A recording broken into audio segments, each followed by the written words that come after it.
Devenue une femme qui ne comprenait plus rien, qui se retrouve aujourd'hui dans une prison civile au niveau de Libreville. Seul celui qui a échappé, c'est Ali Bongo. Ali Bongo l'a échappé pas parce qu'on l'aime ou les militaires le protégeaient, parce qu'il est malade. Depuis 2018, il est victime d'un AVC, il a du mal à se déplacer. Lui, on pense que la maladie déjà est une sanction divine pour lui, donc c'est pas la peine de l'angoisser davantage. Mais c'est une leçon pour la plupart des dirigeants africains. Quand vous arrivez au pouvoir, il faut que vous soyez très intelligent. Évitez au maximum de gérer le pouvoir comme une famille, parce que tôt ou tard, l'histoire se renferme sur vous.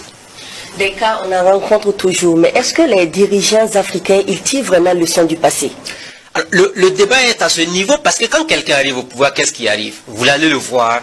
Il est fort, il a une sécurité rapprochée autour de lui, des gros bras, des gens en armes à la maison, en famille, les voies sont barrées. Quand vous circulez, un cortège, vous avez un avion qui vous permet de voyager partout dans le monde. Ça veut dire que vous avez tellement de choses qu'à un moment donné, vous pensez que vous êtes un demi-dieu. Il y en a qui pensent qu'ils sont même des messies pour leur pays.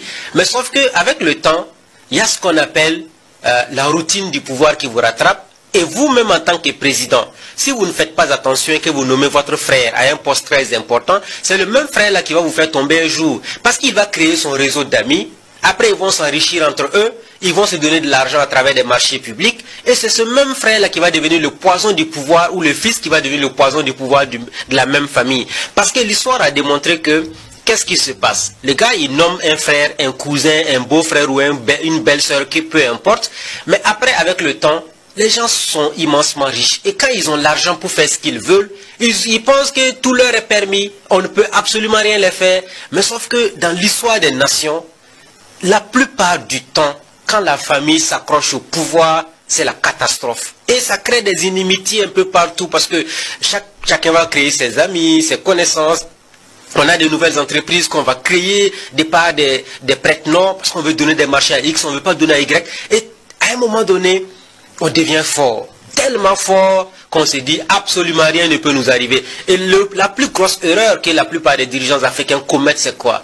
C'est l'argent. On se dit, on est riche. Quand on est riche, on peut acheter qui on veut. On peut avoir des gens qui seront là pour crier nos noms partout. Il y a des gens qui seront là pour dire qu'ils vont nous protéger. Il y a des gens qui seront là qui vont chanter au quotidien que sans moi je ne suis, le pays va disparaître. Sauf qu'aucun président ne doit comprendre cela comme un bon message. C'est ceux qui vous aiment qui vous disent attention à la gestion familiale du pouvoir, attention au copinage, attention au népotisme, parce que ça vous rattrape tôt ou tard.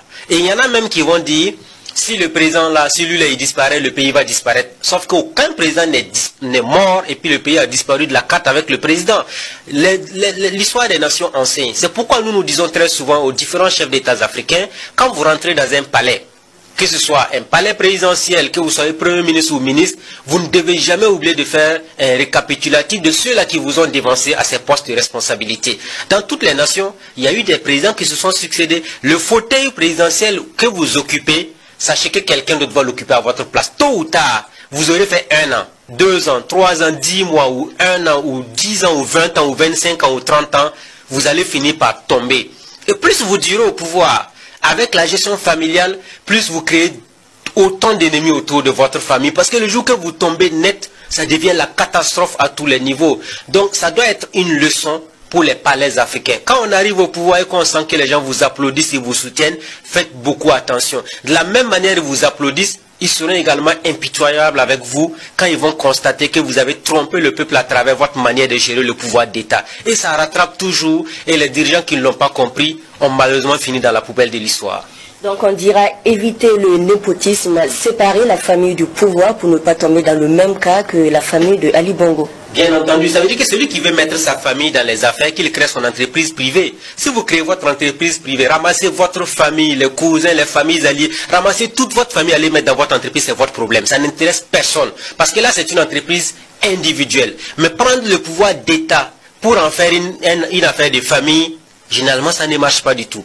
Ça, tout le monde doit le comprendre. Même le nouveau qui vient d'arriver au Gabon, le général Olingi, s'il s'amuse aussi à faire comme ce que la famille Bongo a eu à faire de par le passé, l'histoire va se renfermer sur lui de la même manière. Donc nous pensons que chaque fois, il y a des cas similaires qui se produisent. Mais ça n'enseigne pas assez les dirigeants africains. En fait, on a l'impression que quand on arrive au pouvoir, on devient amnésique, on oublie tout, on pense qu'on est fort, indispensable, alors que les hommes indispensables peuplent les cimetières. Ce n'est pas non plus exceptionnel en matière de présidents.